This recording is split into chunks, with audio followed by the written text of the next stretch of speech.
So, hello guys, good evening అందరికి. So, మీరు అందరూ ఎంతగానో ఎదురు చూస్తున్న టైపిస్ట్, కాపీస్ట్ స్కిల్ టెస్ట్ అయితే క్యాన్సిల్ అయింది. అఫీషియల్‌గా నోటిఫికేషన్ కూడా వచ్చేసిందండి. సో, ఒకసారి నోటిఫికేషన్ చూద్దాము. 13/2/2026 టైపిస్ట్, కాపీస్ట్ స్కిల్ టెస్ట్ జరిగింది కదా! అది టెక్నికల్ ఇష్యూస్ వల్ల క్యాన్సిల్ అయింది అనేసి వీళ్ళు ఇక్కడ నోటిఫికేషన్ ఇచ్చారు. ఒకసారి చూడండి. సో, ఎవరైతే బాగా రాసారో వాళ్ళకి కొంచెం డిసప్పాయింటింగే. అండ్ ఎవరైతే బాగా రాలేదో వాళ్ళకి మాత్రం మంచి న్యూస్ అన్నమాట. గుడ్ న్యూస్ అని చెప్పుకోవచ్చు. సో, అఫీషియల్‌గా ఇప్పుడు నోటిఫికేషన్ వచ్చేసింది. క్యాన్సిల్ అయినట్టు. సో, నెక్స్ట్ ఏంటి? Back to practice. మళ్ళీ ప్రాక్టీస్.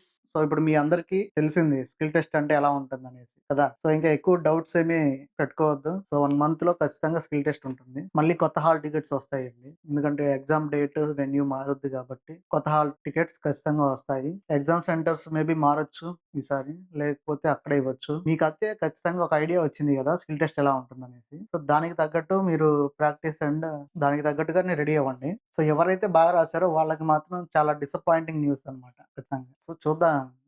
టెక్నికల్ ఇష్యూస్ గదా! మనం ముందుగానే డిస్కస్ చేసినట్టు ఖచ్చితంగా టెక్నికల్ ఇష్యూస్ వల్ల వాళ్ళు అనౌన్స్‌మెంట్ చేశారని చాలామంది ఆస్పిరెంట్స్ చెప్పారు గదా! టెక్నికల్ ఇష్యూస్ వల్ల క్యాన్సిల్ చేశామని. సో, అలా వాళ్ళు అనౌన్స్ చేశారు గాబట్టి ఖచ్చితంగా అఫీషియల్‌గా నోటిఫికేషన్ వస్తది. అఫీషియల్‌గా క్యాన్సిల్ అని డిక్లేర్ చేస్తారని చెప్పాము ఆల్రెడీ. సో, అలానే జరిగిందన్నమాట. మాక్సిమం ఈ వీకెండ్ లోపు ఇస్తారని చెప్పాను ప్రీవియస్ వీడియోస్‌లో గూడా. ఖచ్చితంగా ఇప్పుడే ఇచ్చేశారు. ఈ వీక్‌లోనే ఇచ్చేశారు. కాకపోతే కొంచెం లేట్‌గానే ఇచ్చారు. అంటే వాళ్ళు బ్యాక్‌గ్రౌండ్ వెరిఫికేషన్ మొత్తం చేసుకోవాలి గదా! ఎలా జరిగింది? నిజంగానే టెక్నికల్ ఇష్యూసా అనేసి. సో, అదంతా వెరిఫై చేసుకున్నట్టున్నారు. సో, అందుకని ఇప్పుడు డిక్లేర్ చేశారు అఫీషియల్‌గా నోటిఫికేషన్ క్యాన్సిల్ అని. సో, ఇంకేంటి టైప్ చేసేయండి ఇంకా. మళ్ళీ ప్రాక్టీస్. ఈసారి పేపర్ మరి పోయినసారి ఈజీగా వచ్చింది గదా! సో, ఈసారి ఏమన్నా హార్డ్ ఇస్తాడేమో నాకు తెలియదు. అంటే మనం ఎవరు ఎక్స్‌పెక్ట్ చేయలేము. హార్డ్ ఇస్తారు, ఈజీ ఇస్తారనేసి. మనం హార్డ్‌గా ప్రిపేర్ అయితే మాత్రం మనకి ఈజీగా ఉంటది అంతే. Basic, basic knowledge. మనం హార్డ్‌గా ప్రిపేర్ అయితే ఖచ్చితంగా మనకి ఈజీగా అనిపిస్తది. వాడు ఒకవేళ ఈజీగా ఇచ్చినా, వాడు ఒకవేళ హార్డ్‌గా ఇచ్చినా గాని మనకి పర్లేదు. మనం ప్రాక్టీస్ చేసుంటాం కాబట్టి హార్డ్‌వి గూడా సో, మనకి ఈజీగానే ఉంటుంది. సో, ఎప్పుడైనా సరే హార్డ్ కాన్సెప్ట్స్, హార్డ్ వర్డ్స్, ఎక్కువ లెంత్ ఉన్న వర్డ్స్ ప్రాక్టీస్ చేస్తే మనకి ఫైనల్ ఎగ్జామ్‌లో ఈజీగా ఇచ్చినా మనకి పెద్ద ఫరక్ పడదనమాట. నేను జస్ట్ ఇందాకనే ప్రాక్టీస్ సెట్ అనేది ఒక 15 సెట్స్ రెడీ చేశాను. ఒక వీడియో చేసి పెడదాం అనేసి. సో, ఇప్పుడు అఫీషియల్‌గా నోటిఫికేషన్ వచ్చింది. ఇంక మీరు ప్రాక్టీస్ చేసుకోవచ్చు. సో, ప్రాక్టీస్ సెట్ అనేవి కూడా నేను కింద కామెంట్స్‌లో గాని, డిస్క్రిప్షన్‌లో గాని డ్రైవ్ లింక్ ఇస్తాను. అక్కడి నుంచి మీరు పీడీఎఫ్ డౌన్‌లోడ్ చేసుకోండి. ప్రాక్టీస్ చేయండి. ఇది అంటే ఇవే వస్తాయని గాదు. మీకు పారాగ్రాఫ్‌లో ఉన్న వర్డ్స్, లీగల్ వర్డ్స్ కొన్ని ఉంటాయి గదా! సో, అవి ఎక్కువ మీకు ఫెమిలియర్ అవ్వడం కోసం నేను 15 తయారు చేసి పెట్టేసాను. ఖచ్చితంగా 450 వర్డ్స్ ప్లస్ 460-470 వర్డ్స్ కూడా కొన్ని ఉన్నాయి. మినిమమ్ అయితే 450 వర్డ్స్‌కి తగ్గకుండా అయితే నేను పెట్టలేదు. సో, మినిమమ్ 450 వర్డ్స్ ఖచ్చితంగా ఉన్నాయి. 15 సెట్స్ తయారు చేశాను. ఇంకా మీకేమన్నా ఇంకా అడిషనల్‌గా కావాలన్నా గాని కామెంట్స్ చేయండి. ఇవి ప్రాక్టీస్ చేసిన తర్వాత ఎలా ఉందో గూడా ఒకసారి చెప్పండి. హార్డ్‌గా ఉందా? ఈజీగా ఉందా గూడా? నాకు తెలిసినంత వరకు నేను మీడియం టు హార్డ్ లెవెల్ గానే ఇచ్చాను. అంటే రెడీ చేశాననమాట.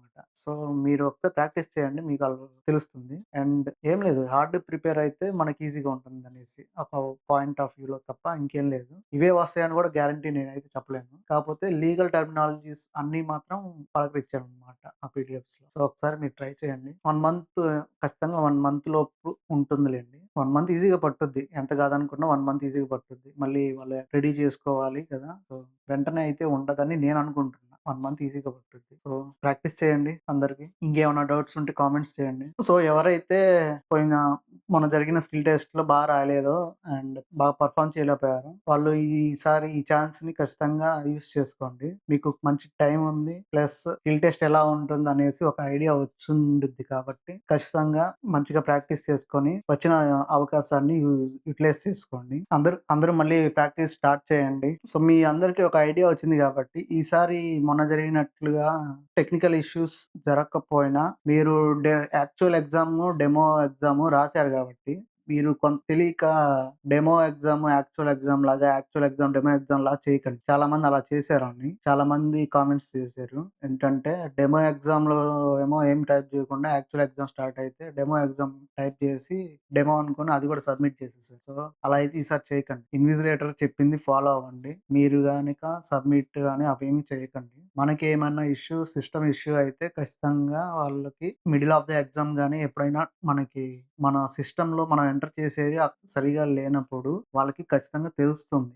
సర్వర్ అక్కడ మెయింటైన్ చేసే వాళ్ళకి ఈ సిస్టమ్ వర్క్ అవ్వట్లేదు. వాళ్ళు టైప్ చేస్తున్నా గానీ మనకైతే సర్వర్ కనెక్ట్ కాలేదని చెప్పేసి వాళ్ళకి కింద ఇన్ఫర్మేషన్ అంతా సర్వర్‌లో చూస్తూ ఉంటారు. లాస్ట్ టైమ్ మాకు జరిగినప్పుడు గూడా ఇట్లాగే జరిగింది. సో, అలా జరిగిన వాళ్ళకి మళ్ళీ ఫస్ట్ ఒక సెట్ ఆఫ్ మెంబర్స్‌కి ఎగ్జామ్ జరుగుతుంది గదా! సో, ఇట్లా సిస్టమ్స్ ఆగిపోయిన వాళ్ళకి సెపరేట్ మా అందరికి అయిపోయిన తర్వాత వాళ్ళకి సెపరేట్‌గా మళ్ళీ ఒక టైమ్ ఇచ్చేసి 10 మినిట్స్ మళ్ళీ స్టార్ట్ చేసి పెట్టేసారనమాట. ఎగ్జామ్ స్టార్ట్ చేసి పెట్టేసారు. సో, మనకేమైనా అక్కడ ప్రాబ్లమ్స్ ఉంటే సర్వర్ వల్ల వాళ్ళు చేస్తారు. కానీ మనం మాత్రం తెలియకుండా ఏమి చేయకండి. డెమో అనేది జస్ట్ ఒక 2, 3 లైన్స్ టైప్ చేసుకోండి. లేదా 5 లైన్స్ మహా అయితే ఒక 10 లైన్స్ చేసుకోండి. అంతేగాని డెమో పేపర్ మొత్తం ఫుల్‌గా కొట్టాల్సిన అవసరం లేదు. దానికేం మార్క్స్ రావు. అది జస్ట్ మనకి అక్కడ ఎగ్జామ్ ఎన్విరాన్మెంట్ మనకి ఫెమిలియర్ అవ్వడం కోసం జస్ట్ అండ్ కీబోర్డ్స్ అన్నీ వర్క్ అవుతున్నాయా లేదా అనేసి జస్ట్ ఒక డెమో అన్నమాట. సో, దాన్ని ఫుల్‌గా కొట్టొద్దు. ఎవరు కొట్టొద్దు డెమో అనేది. సో, అది కొట్టిన తర్వాత ఏమవుతుందంటే యాక్చువల్ ఎగ్జామ్‌లో మీరు అక్కడ ఆల్రెడీ 10 మొత్తం కొట్టేసుంటారు. ఇక్కడేంటంటే మిస్టేక్స్ పోవడానికి ఎక్కువ స్కోప్ ఉంటుంది. డెమో ఫుల్ కొట్టేస్తే. ఎందుకంటే మనం ఫస్ట్ నుంచి కొట్టేస్తూ ఉంటాం గదా! టైప్ చేస్తూ ఉంటాం గదా! సో, డెమో అంటే మన ఎగ్జామ్ మనకి ఎలా ఉంటుందంటే ఫస్ట్ మనం ఎగ్జామ్‌కి ఫుల్‌గా రెడీ అయ్యి ఎళ్తాం గదా! ఫస్ట్ డెమో ఇస్తారు. డెమో ఇవ్వగానే మనం అంతా ఫస్ట్ పేజీ, ఫస్ట్ లెటర్ నుంచి లాస్ట్ ఎండ్ వరకు కొట్టేస్తే ఏమవుతుందంటే మనం ఎగ్జామ్ రాయాలన్న స్పిరిట్ మనకి ఇంట్రెస్ట్ ఉంటది గదా! ఫస్ట్ ఆ డెమోలోనే అయిపోతుంది. ఆ డెమోలో అయిపోతే యాక్చువల్ ఎగ్జామ్‌లో మిస్టేక్స్ ఒస్తాయి. సో, మీరు ఆ స్పిరిట్, కాన్ఫిడెన్స్ అన్నిటిని అలానే ఉంచుకొని జస్ట్ ఫింగరింగ్ పడుతుందా లేదా అనేసి ఒక 5 లైన్స్, 10 లైన్స్ మహా అయితే. యాక్చువల్ ఎగ్జామ్‌లో మాత్రం మొత్తం టైప్ చేయండి. ఓకేనా? ఇన్విజిలేటర్ చెప్పింది ఫాలో అవ్వండి ఇన్‌స్ట్రక్షన్స్. అండ్ పోయినసారిలా కాకుండా చూసుకోండి మీ సైడ్ నుంచి. మన సైడ్ నుంచి ఏ మిస్టేక్స్ లేకపోతే ఇలానే రీకండక్ట్ చేస్తారు. మన సైడ్ మిస్టేక్స్ ఉంటే రీకండక్ట్ చేయరు గదా! సో, అందుకని. ఎనీవేస్ ఎగ్జామ్ అయితే రీకండక్ట్ చేస్తున్నారు. సో, వితిన్ 1 మంత్‌లోనే 1 మంత్ టైం పట్టుద్ది ఖచ్చితంగా. సో, ప్రాక్టీస్ చేయండి. అందరికి ఆల్ ద బెస్ట్. ఈసారి ఖచ్చితంగా దుమ్ము లేపేయండి. ఓకే. Thank you. మరిన్ని అప్డేట్స్ కోసం మన ఛానెల్‌ని సబ్స్క్రైబ్ చేయండి. Thank you guys.